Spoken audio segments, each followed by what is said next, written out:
मर्दों में बहुत सारी ऐसी तकलीफ़ होती हैं, जैसे कि सर के बालों का गिरना, तून निकल आना, पेट निकल आना, ठीक है। उनका जो कोलेस्ट्रॉल का ज़्यादा हो जाना, फ़ैट्स का बॉडी में एक्युमुलेशन ज़्यादा हो जाना।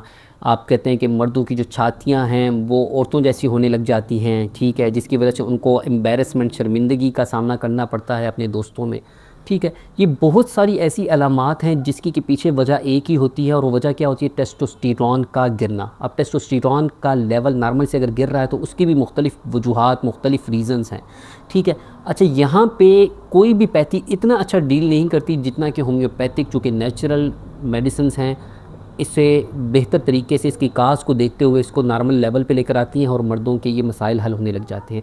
इसके बजाय कि आप हार्मोन रिप्लेसमेंट थेरापी लें, तरह तरह के टेस्टोस्टेरॉन बूस्टर किस्म की डोजेज़ लें, आप होम्योपैथिक इलाज कराएं जो कि बिल्कुल महफूज है, कुदरती है और आपको लॉन्ग टर्म के लिए, लंबे अरसे तक बिल्कुल सेहतमंद तवाना रखता है।